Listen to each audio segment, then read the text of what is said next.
Welcome back to Masculine Scrapping. Today I'm starting on the first page of pictures from Spike's memorial album, and these are our first pictures of him when he first moved into our new home in Indiana with us in 2008.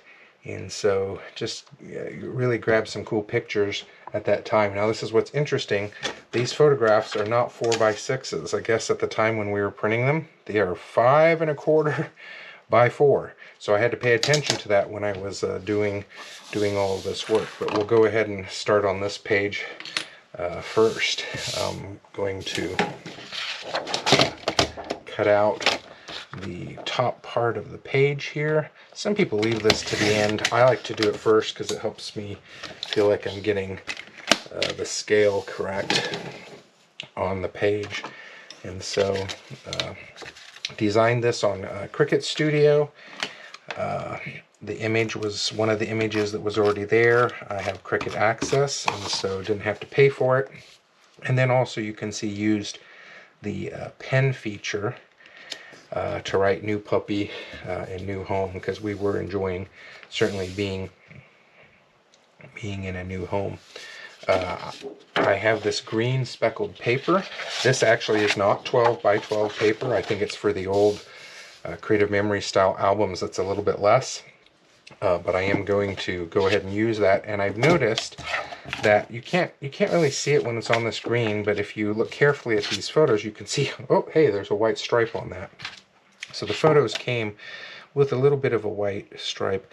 Again, as I took these pictures and printed them out with other projects I was working on, I would just slide them into this album so that I had them all. And when we said goodbye to Spike a couple of weeks ago, I pulled it all out and started sorting it. And it's been very healthy for me, I think, in the grieving process to have been able to look at all these fun pictures from the past. So we'll just go ahead. I'm just going to put small borders around these just to help them stand out on the page just a little bit. Again, as my practice, I have an old piece of photograph that I use to press the pictures down, just trying to keep as much of my fingerprints and finger grease, I guess, off of photos as possible. I'm going to do it this way. You can see a little bit better. There we go. I know a lot of people measure this all out. I have always just been a kind of eyeball it kind of person. There have been times when I don't get it exactly right, but most of the time I do a pretty good job of getting it spot on.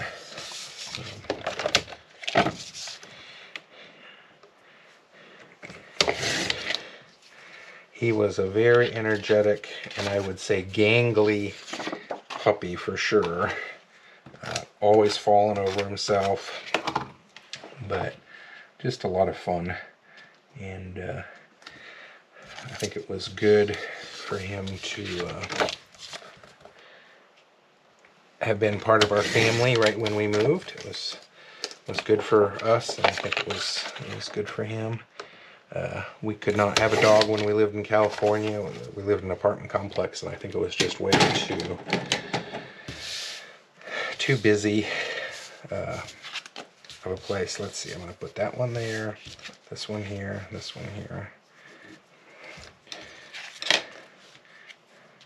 New puppy, new home. Okay, I'm going to just leave that there for now. I've got this pin I'm going to potentially use, and then this is one of his vaccination tags. It was here actually since we moved to Oklahoma, but the ones in Oklahoma were pretty, so I started collecting them. I'm going to try and fit that on the page somewhere. So we're just going to put that a little bit off to the side, and now we'll start on this one. So, same thing. This paper is all from a dog paper pack, and interestingly enough, when I got it, I didn't realize that it really is very kind of sentimental. It really is set up for people who are doing memory pages for their dogs, which kind of surprised me. I just thought it was going to be a regular paper pack, but it was the kind of paper pack that I really needed for this project.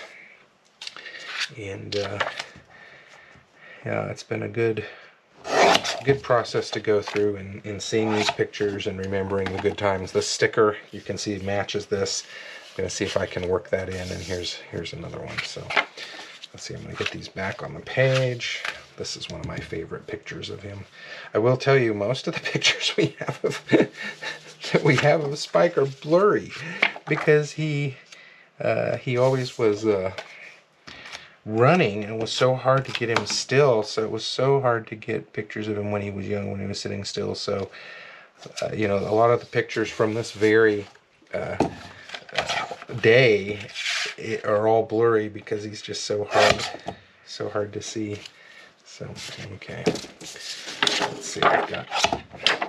You can see this is the cutout from that piece right there that I'm going to use, and hopefully I can get two pictures out of it. There we go. If I do it this way, it'll work.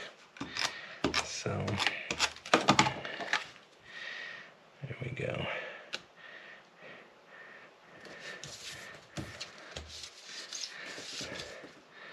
You're going to hear about a lot more of our adventures with Spike over the next few days as I work on this project. But he, at this age, he loves chasing balls and frisbees. And, you know, we could start telling when he got older, when he just wouldn't, he'd chase or run after things, but then he wouldn't actually pick them up and bring them back. And that was the stage at which I know he was getting a little old. Golden Retrievers usually live 7 to 10 years, and Spike lived 15 and a half years, so he was pretty old, and he really did not show his age, I don't think.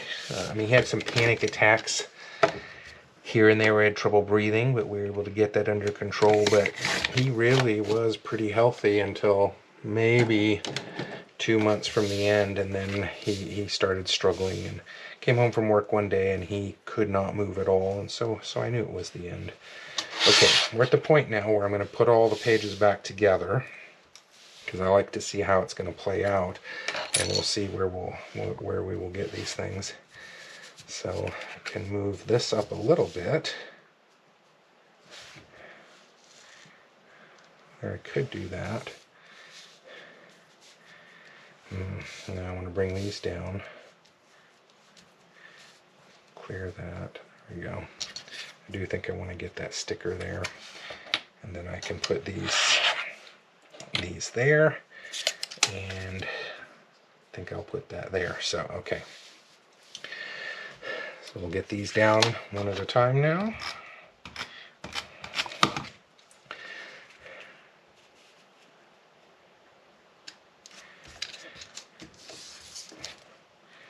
Take that back off.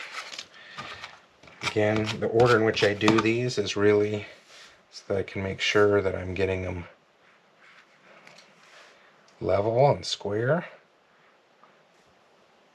There we go. Again, there are people who will be a lot more precise about this. I just don't think it's worth the time, because I feel like I can eyeball it. And again, if I mess it up, I usually have been able to... This is a sticker. Yeah, that's pretty sticky. I'm going to put it just like that.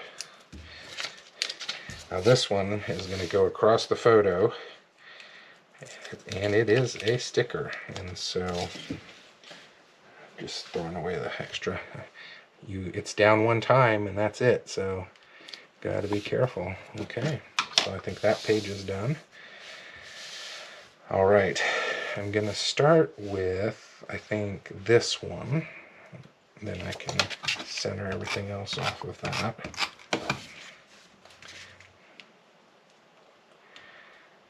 There we go.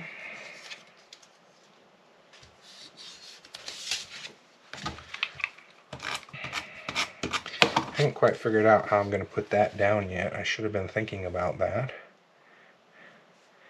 Oh, I went over the L a little bit. Well, that's alright. Okay, that off to the side.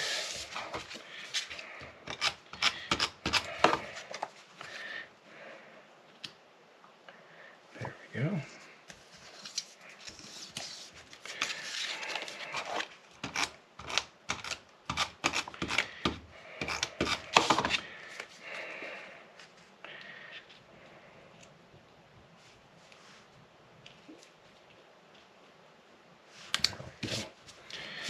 Okay, this one's going to be easy. This one here, I'm not entirely sure. I could just glue that on, or I could put it on with a pin, and I think I have. I should have been thinking about this ahead of time. I think I have some pins I could use for this. I just need the head to be... Yep, that'll work. Okay. So I've got my little brad. And I'm just going to put a mark right here. Right there. And then right there. The reason I'm doing that is I have this device called the... Oh, what is it called? The Scrapbook, and it can punch some holes for me.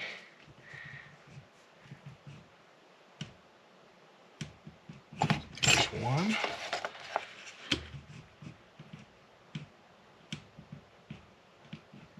And two. Okay.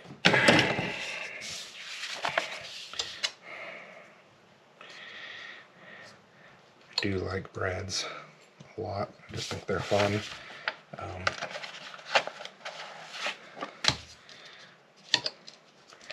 This one, I do think I'm going to put a little bit of tape. You can see the back side of the paper is the same as that one. Double-sided paper is nice, but I hate that you can only use one side. Now, some people will say, well, you could put something on the other side and just not have any other backing, but like when you're doing stuff like this, you really need that backing. So okay, there we go, I got that open. And I will not back this one, but through there, we'll flip it over, and there we go. So there we go. A little bit off-centered, but I'm not too worried about that. So there we go. New puppy and new home. And hope you have enjoyed watching this. I know many of us have pets that we love, and I want to really encourage you to think about creating an album for your animals so that you can remember them when they're gone. Take care, and love to see your projects.